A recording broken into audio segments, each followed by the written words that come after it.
need this obebom paye ye amani nyankopon a guide. That answers kojo a wodo letter every akra ba ye no. Na wo bisa say oba no oto ne bo ase hu ni kunu ni ye ana ohwehwe ne background ni ye ansa na they are getting married, you know. That answers that. The next question is before marriage, had they had anal sex before?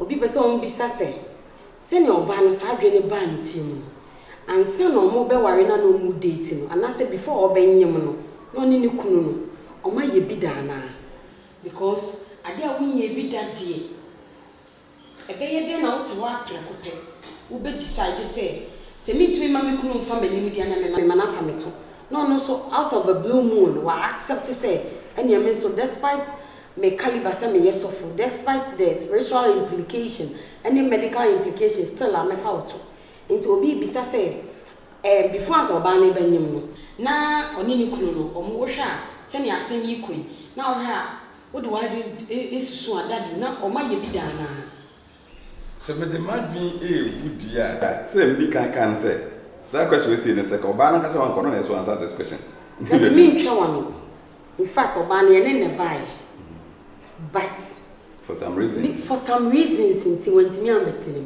ti de ye can be ya na tifo oba na ye ka no ho asem no te hasese but na ni kunu ni ye sofo asawre panyini ne sa na ma nti wantimi am ye nyi nanim nti na ye hu ni wa hai nti mi so wadaro ma ye ndwe hu nti mi nim se de ye can be ya ote heavy na me ka se or no one can guess or answer this question in the first place, but because the young person did the see anything. But the fact still remains, or there's the high possibility say, a be a sad na cause pain. Or in na anya dia manasobe so just that the amanikum. And Nancy a being so not saying see yimpa, a be a na in the past and a be a bear man make that requests. Maybe we're turning it down. It is possible say be an or make some requests be during that period the nanny with him and maybe we're turning it down. But we come on this level, maybe we couldn't say me na so. Sana me dream say be a never say okay. Say some time ago I remember say be can say was in this say ye to me yet. Ne say dia na me person we call out now so to me ensure was you. And then possibly a young person. Maybe that is what possibly a man leading to. Gifty from Takwara Nana Opeso Bisa and say before pregnancy no person bisa obani say on any kuno no my bibisada anal sex no or my bibisada. But that my explanation so that did my NHS and cut this particular question can say obani and answer. But Nina Mudadi answer my own say a bit me amba say Bemana ye attempted Enna obani refuse and out of insecurity number sending kuno number carbon and or suggested say any sadia say me to me my own family because of the pregnancy in their memoir from it so that I hold the until I give birth now. If you are not, and I'm so bad, suggested danity or no so. I need the yaman. The last but not the least question, let's say, omo ebe wareni, omo call counseling. Na counseling being near the mom, or ye or soften, near soft money. And then counseling near the man, daddy. Yeah, not completely first said counseling me. I'm to the young and said. I love you. Na ya kwa odo de I love you. I love you. Then ya na muna ya kwa no. And you say counseling hu nya. But to me counseling is very important. Said nipa mi no take it serious. But for about 28 years of my ministry, I've had a lot of pre-marital counseling, but may I have come to the conclusion that even pre-marital counseling at night is not the best. See, you will be between a year post-marital counseling. My reason is said, so when you see quantum so more warrior, or much so much being into a bar, be between a catcher between my son. That is what I've observed. Almost bad time na premarital counseling or what means the person is just doing it for fulfill righteousness. Formality. Say one obeka say bia o man warranty me bi obani nyina, but you could see straight away say o man kasa plan on bibia hye o bibia fifi no de ba. Ntu kan say den ya omudi. Enti no omunya wi ko ware wie na fi bibia na nya sefi o mani su wi a. That is where they begin to see the problem.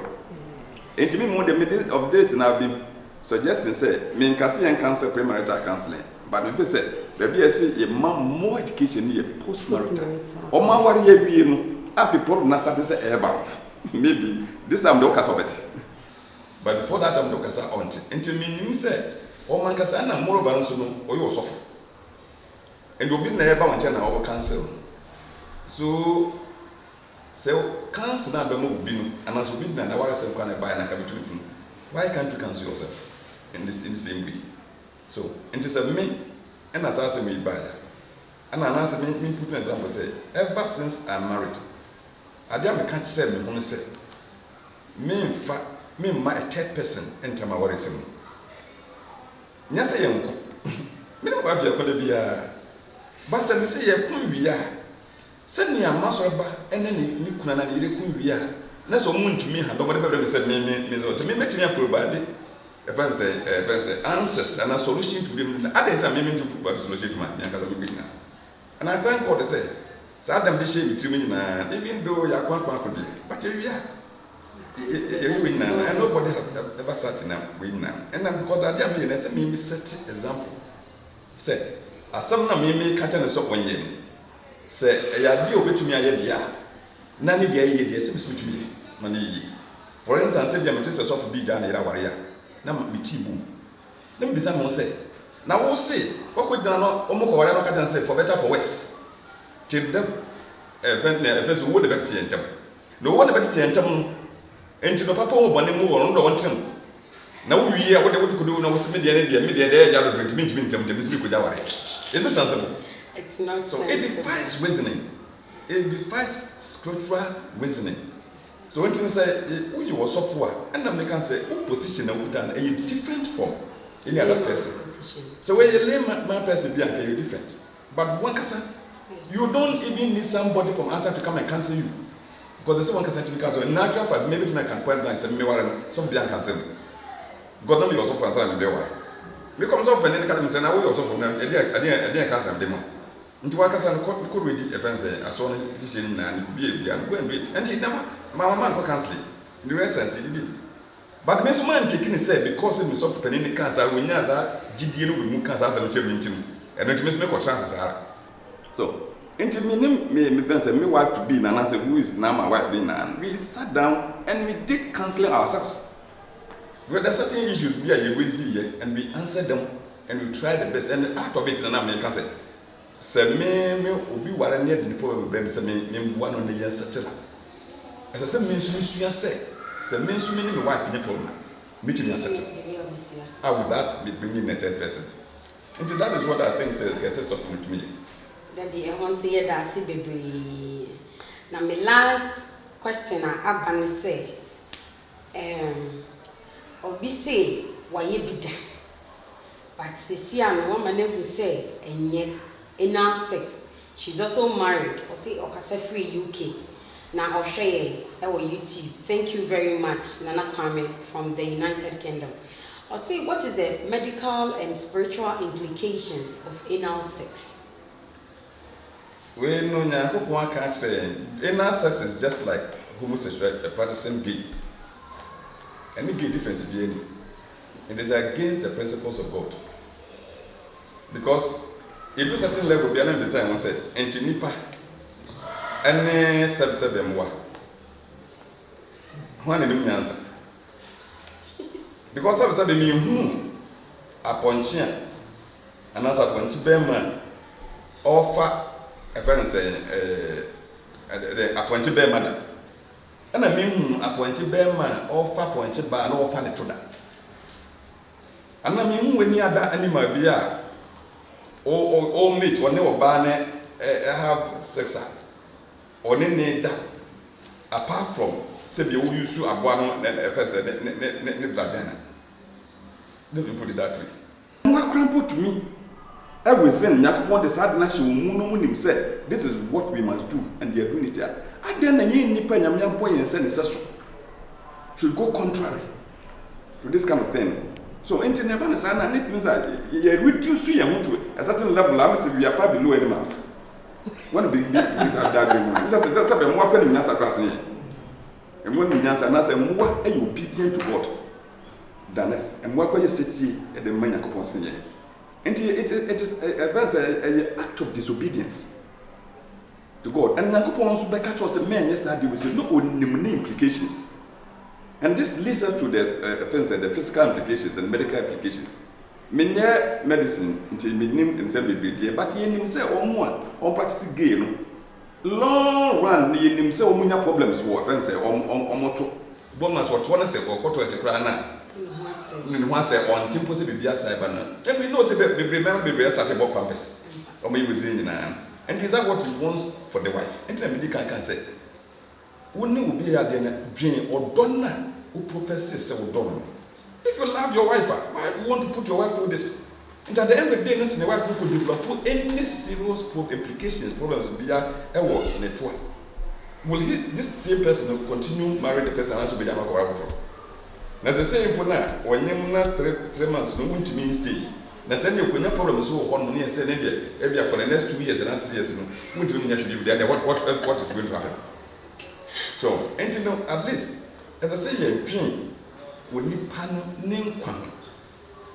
Mawirino, Enya na Pumadin, so that she will always be there for you.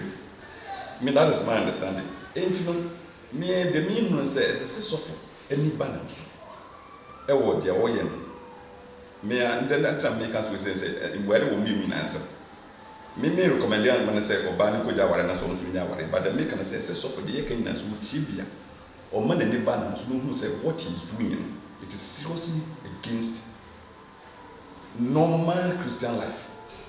Christo Abrabona Yebuna, Ubia Bonabrabu, Ubia, what the private life did. But one who said, never be one more, you will never know what I won't be to work this week. No expectation will be a better result from it. On to me entreating a wife in it this way, now I expect this obena better life. That is sister open year. Sometimes love goes beyond I love you. It is the sacrifice you engage in your relationship that says much about the kind of love you prophesy to your partner. It's on this note, you know, yati bebre and then mechina Miss K crew, Nina na makacha that say. Ya dada dia si bebre say ye toy and suffer or ba Miss K TV. Waka bebre na share na menim say my sister now dey letter and so bre no.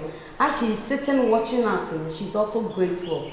And today the Amaya who said divorce, you know, is not an option.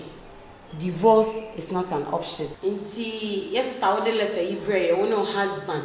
Menim say mo kwa mo nyina mo betie de daddy kan ye. Obema we so for penny you work on stopping anal sex because apart from say wo say oba no wo betimenya anal fistula wo say no cry. Inti I wouldn't even endorse it. But on this note, you know, you better mo nyina mo asimo mo de mo questions about through ni nyina. All the comments I wasn't able to read, I will get back to you on YouTube. Kindly subscribe my page on YouTube and like it and share it. Thank you for watching Miss K TV.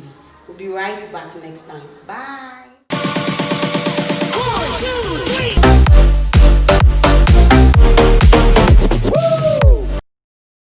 Miss K TV, all you need to know.